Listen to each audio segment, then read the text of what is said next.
নমস্কার, আপনারা দেখছেন তুহিনার হেলদি রান্না। আজ আমি নিয়ে এসেছি এই প্রচণ্ড গরমে একটা শরবতের রেসিপি। আজ আমি তৈরি করেছি পুদিনা পাতার শরবত, যেটা খেতে অত্যন্ত সুস্বাদু আর এটা খেলে শরীর মন একদম চাঙ্গা হয়ে যাবে। সবার প্রথমে আমি একটা মিক্সির ছোটো জার নিয়ে নিয়েছি। এতে দিয়ে দিলাম কিছুটা পরিমাণে পুদিনা পাতা আর একটুখানি জল দিয়ে দিলাম 4 চামচ চিনি। আমি 2 গ্লাস শরবত করব, তাই সেই অনুযায়ী আমি সব কিছু এখানে দিচ্ছি। আর দিয়ে দিলাম হাফ চামচ বিট নুন, আর এরপর দিয়ে দেবো লেবু। পাতিলেবুর রস আমি মিক্সির জারের মধ্যেই দিয়ে দিচ্ছি। এবারে সব কিছুকে একদম ব্লেন্ড করে নেব। লেবুর রস একটু বেশি করে দিতে হবে, কারণ লেবুর রস একটু বেশি করে দিলে তবেই শরবতটা সুন্দর খেতে হবে। লেবুর রসটা দেওয়ার পর আমি এবারে এটাকে মিক্সিতে ব্লেন্ড করে নেব। আমি এখানে খুব বেশি পুদিনা পাতা দিইনি। আমি যে পরিমাণ পুদিনা পাতা দিয়েছি তাতেই শরবতটা বেশ সুন্দর একটা ফ্লেভার আসবে, আর এতেই অনেক বেশি খেতে ভালো হবে। কিন্তু পুদিনা পাতা অনেক বেশি দিলে কীরকম একটা বুনো গন্ধ ছাড়ে। এদিকে আমি জুস করে নিয়েছি। এবার আমি ছাঁকনি দিয়ে একদম গ্লাসে ছেঁকে নেব।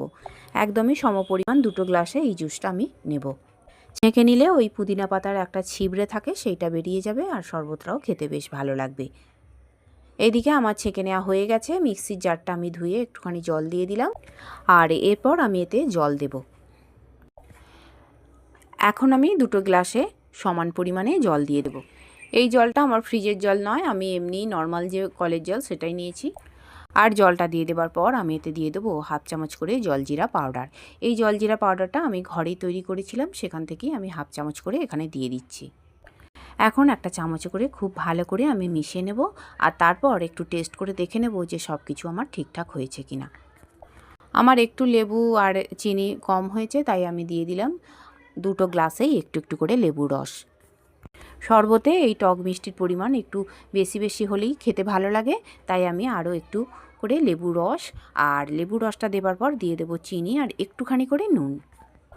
এখন আমি 2 গ্লাসেই হাফ চামচ করে চিনি দিয়ে দিলাম, আর একটু একটু করে নুনও দিয়ে দিলাম। এবার চামচে করে ভালো করে আমি গুলিয়ে নেব ওই জলের সঙ্গে। বন্ধুরা, এই পুদিনা পাতা অত্যন্ত উপকারী আমাদের শরীরের পক্ষে। তাই আমরা যদি বাড়িতে একটা টবে বা এমনি যদি মাটিতে বসিয়ে রাখি এই পুদিনা গাছ, তাহলে যখন ইচ্ছা আমরা পুদিনা পাতা তুলে শরবত করে খেতে পারি। এদিকে আমার পুদিনার শরবত একদম রেডি। এখন আমি একটু সাজিয়ে নেব। একটা প্লেটের ওপরে আমি এই 2 গ্লাসকে বসিয়ে দিলাম, আর তাতে দিয়ে দিলাম 2 টুকরো করে লেবুর স্লাইস আর 4 টুকরো করে বরফের টুকরো। এখন আমি একটুখানি করে পুদিনা পাতার ডগ কেটে নিয়ে এসেছি, আর এইগুলো আমি এই গ্লাসের ওপর সুন্দর করে একটা লেবুর টুকরো দিয়ে সাজিয়ে দেব। আর বন্ধুরা, আমার রান্না যদি ভালো লেগে থাকে আর যদি নতুন নতুন ঘরোয়া অথচ সুস্বাদু রান্নার রেসিপি পেতে চান, তাহলে আমার চ্যানেলটিকে সাবস্ক্রাইব করুন আর পাশে থাকা ঘন্টাটি বাজিয়ে দিন। আর লাইক, শেয়ার, কমেন্ট করতে কিন্তু একদম ভুলবেন না। তৈরি হয়ে গেল আমার দারুণ টেস্টি পুদিনা পাতার শরবত। আর আমার রান্নাটি দেখার জন্য সকল বন্ধুদের জানাই ধন্যবাদ। ভালো থাকবেন।